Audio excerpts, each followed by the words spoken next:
Welcome to omni academy.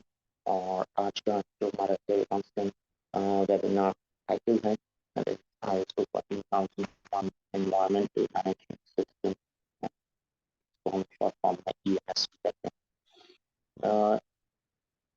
मेरा नाम सैयद अहमद और मैं आज का ये वेबिनार कर रहा हूँ। हम स्टार्ट करते हैं इंट्रोडक्शन ऑफ ISO। ISO एक इंटरनेशनल ऑर्गेनाइजेशन का जो ओरिजिनल है दैट इज IOS बनता है इन को पढ़ते हैं ISO, इंटरनेशनल स्टैंडर्डाइजेशन। मतलब इसका ये है कि कैसी स्टैंडर्ड है, कैसे ऑर्गेनाइजेशन स्टैंडर्ड है जो कि स्टैंडर्ड्स बनाते हैं, गाइडलाइंस सेट करते हैं। एक ऐसी ऑर्गेनाइजेशन ये जो काम करती है सिर्फ इस पर्पज से कि कंपनी हो, इंडस्ट्री हो, वो इन गाइडलाइंस को फॉलो करें और अपने जो एनवायरमेंटल के हवाले से जो चीज़ें हैं उनको मैनेज करें, उनको इम्प्रूव कर सकते हैं। ISO के बारे में थोड़ी सी इंट्रोडक्शन के हिसाब से कि ये एक ऑर्गेनाइजेशन है। ये 1947 को हेडक्वार्टर जेनेवा स्विट्जरलैंड में फाउंड हुई। इसमें तकरीबन 165 कंट्रीज जो हैं वो पार्टनर्स हैं या रिप्रेजेंटेटिव्स हैं, और ये स्टैंडर्ड सेटिंग बॉडी है जिसमें उन रिप्रेजेंटेटिव्स शामिल हैं जो कि वेरियस नेशनल स्टैंडर्ड ऑर्गेनाइजेशन अपने कंट्रीज में बनाते हैं।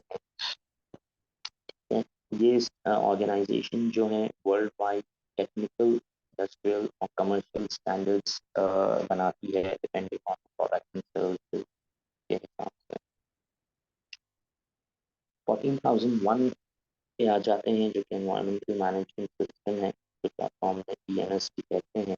ठीक है, ये स्टैंडर्ड या ये गाइडलाइंस क्या करते हैं, ऑर्गेनाइजेशंस को हेल्प करती हैं ताकि वो अपने जो के ऑपरेशंस हैं जिसमें एनवायरमेंटल का बहुत ज़्यादा अमल दखल है, उनको जो है वो मॉनिटर करें। और जो नेगेटिव इफेक्ट्स हैं इन सर्विसेज के हवाले से या प्रोडक्ट को प्रोड्यूस करने के हवाले से जो कि एनवायरनमेंट पे नेगेटिव इफेक्ट डालते हैं, ठीक है, या वो चेंज कर देते हैं, एडवर्स इफेक्ट्स होते हैं वाटर के ऊपर, एयर के ऊपर या लैंड के ऊपर, उनको मिनिमाइज किया जाए, उनको कम से कम किया जाए ताकि जो चेंजेस हैं जो कि पॉल्यूशन की सूरत में जिसका इफेक्ट हमें नजर आता है वो कम से कम हो। और जो उनमें क्रिएटिव्स हैं जैसे एयर में जो बर्ड्स वगैरह हैं, एनिमल्स वगैरह हैं, जो कि एयर वाटर में जो एनिमल्स सर्वाइव कर रहे हैं, जो इकोसिस्टम सर्वाइव कर रहा है, जो लैंड पे जो हैं एनिमल्स हैं वो जो सर्वाइव कर रहे हैं, उनको कोई प्रॉब्लम ना हो। ठीक है, फिर ये अप्लाई करते हैं applicable laws, regulations and other environmentally और जिसको हम स्टैट्यूटरी एंड रेगुलेटरी रिक्वायरमेंट बोलते हैं।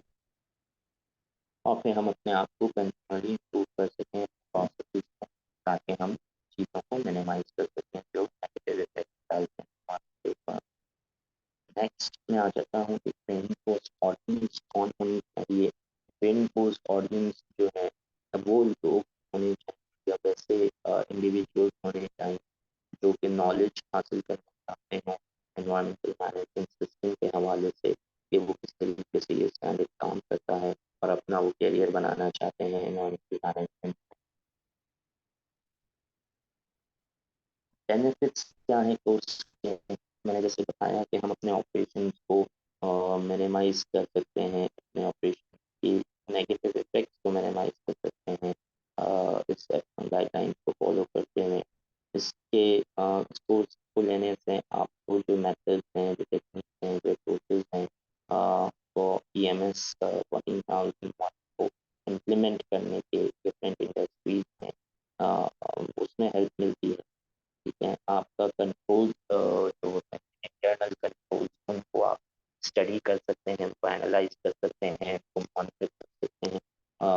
और उनमें मज़ीद इम्प्रूवमेंट लेके आ सकते हैं। कैरियर अपॉर्चुनिटीज़ जैसा ज़िक्र किया गया है एनवायरमेंटल इंडस्ट्री में, एनवायरमेंटल सेक्टर में, ऑयल एंड गैस के हवाले से और दूसरी चीज़ों के हवाले से जो है देख सकते हैं अपना कैरियर बना सकते हैं। ठीक है, अवेयरनेस चाहिए आपको कि ये जो हैज़र्ड या वो आप कह लें कि जो नेगेटिव इफेक्ट्स हैं जो कि एनवायरनमेंट को ख़राब कर रहे हैं, उनमें उनको समझने का या विद इन ऑर्गेनाइजेशन जो पॉल्यूशंस हो रहे हैं वो समझने का और उनको बेहतर करने का आपको मौका मिलता है दूसरे से। और कॉम्पिटेंस ऑडिट्स कोर्स को करने के बाद फिर आप इंटरनल ऑडिट कर सकते हैं और फिर इंटरनल ऑडिट की बेसिस पे आप एक्सटर्नल ऑडिटर भी बन सकते हैं। क्या आप अपनी इंडस्ट्री के साथ साथ दूसरी इंडस्ट्री को भी ISO 14001 का जो स्टैंडर्ड है EMS का उसके हिसाब से उसकी गाइडलाइन के हिसाब से ऑडिट कर सकते हैं। इसका जो एडिशंस है 14001 का वो फर्स्ट एडिशन आया था 1996 में, सेकंड आया 2004 में और जो थर्ड एडिशन है वो आया 2015।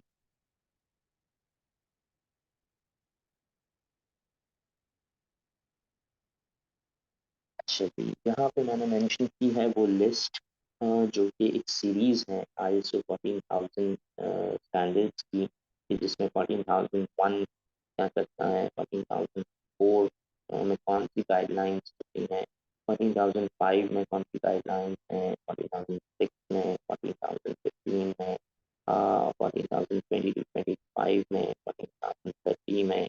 तो ये वो स्टैंडर्ड हैं, वो लिस्ट हैं स्टैंडर्ड की जो कि मुख्तलिफ तरीके से जो है वो इन्वायरमेंटल मैनेजमेंट सिस्टम के इर्द रिवॉल्व होती है या उससे लिंक है एक दूसरे से, ताकि उसमें इन्वायरमेंटल के हिसाब से गाइडलाइंस जो हैं वो मॉनिटर की जाए या उनको इम्प्लीमेंट किया जाए, उनको कंटिन्यूअल इम्प्रूवमेंट किया जाए।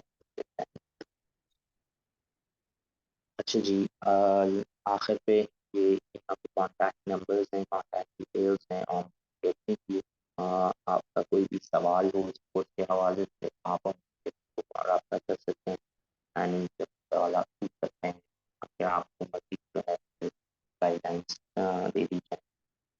Thank you for joining.